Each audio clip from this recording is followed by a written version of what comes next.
अस्सलाम वालेकुम, hello and welcome. Iqbal इंशाल्लाह सर। वैसे मैं मोहम्मद इकबाल खान एडवोकेट। आज का जो हमारा लीगल लेक्चर, इफ जज ignore my evidence in child custody case. Child custody case था, मैंने बहुत एविडेंस भी दी मगर जज ने मेरी एविडेंस को रूल आउट कर दिया। जज ने मेरी जो एविडेंस को उसको नहीं देखा, उसने कंसीडर्ड नहीं किया और केस मेरे खिलाफ कर दिया। ड्यूरिंग ट्रायल आपने अपने हक में बहुत ज़्यादा एविडेंस दी कि क्यों बच्चे आपको मिलने चाहिए, क्यों बच्चों की कस्टडी आपको मिलनी चाहिए। आपका केस स्ट्रांग था, आपने काफ़ी एविडेंस भी दी और आपने काफ़ी डॉक्यूमेंट एग्जिबिट भी कराए और एविडेंस भी लीड की, डॉक्यूमेंट्री एविडेंस भी दिया और इसके अलावा आपने पर्सनल लोगों की गवाही भी पेश की। मगर इसके बावजूद जज ने आपके एविडेंस को इग्नोर कर दिया, टोटल इग्नोर कर दिया। कानूनी तरीका देखें, अगर हम देखते हैं, ये होता है कि अगर हम कोई भी एविडेंस देते हैं तो जज आपके एविडेंस को डिस्कस करता है, उसको रिबटल करता है और उसको रद्द करता है, रद्द करने की रीजन तहरीर करता है, वरना वो चीज़ें रद्द नहीं की जा सकती। जो अपनी एविडेंस की जज अगर आपकी चीज़ों से इत्तेफाक नहीं करता तो वो रिबट करेगा उनको और उसको रीजंस लिखेगा कि मैं क्यों आपकी एविडेंस को एक्सेप्ट नहीं कर रहा। लेकिन आप ये कह रहे हैं कि मेरी एविडेंस को इश्यू में डिस्कस ही नहीं किएगा। जज ने जो मेरी एविडेंस दी थी, जज ने मेरी एविडेंस को टोटल सिरे से डिस्कस ही नहीं किया इश्यूज में, या इशू नहीं बनाया, इशू बनाया तो उसको डिस्कस ही नहीं किया।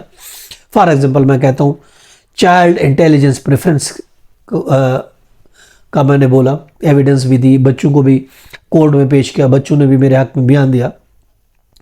बच्चों के हवाले से मैंने कुछ पिक्चर्स दी, मैंने फ़ोन कॉल्स और मैसेजेस दिए और दूसरा मैंने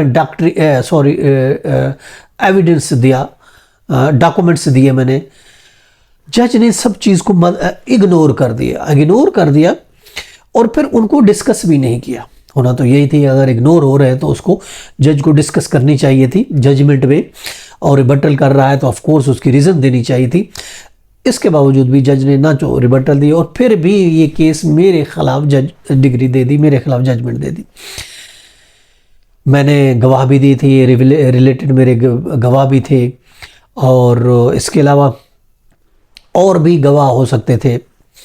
मैंने ये भी कहा कि डिपेंड करता है हर केस पर, उस पर आपके गवाह थे, रिलेटेड थे, डॉक्टर्स आपका रिलेट अगर है, काउंसलर है, वर्कर है या कोई भी हो सकता है, तो उस हवाले से भी आपने उसकी एविडेंस दी, लेकिन वो उससे रिलेटेड था, अनरिलेटेड नहीं था।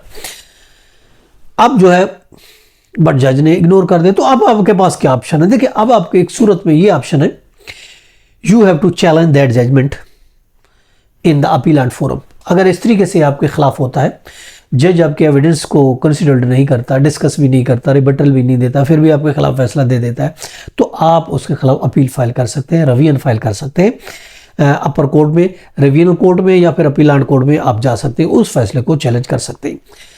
तो तरीक़ेकार वही होगा, वो जो अपीलेंट कोर्ट होगी पिछले कोर्ट की RNP मंगवाएगी, आपके एविडेंस को देखेगी, अगर वाकई ऐसी चीज़ें हैं तो ऑफ कोर्स उसको कंसिडर करेगी, रिमांड बैक भी हो सकता है आपके हक में, उस वक्त जजमेंट भी कोर्ट दे सकती है। ये था आज का लीगल लेक्चर, इसके साथ इजाज़त कर फिर बनेंगे। हैव अ नाइस डे, अल्लाह हाफिज़।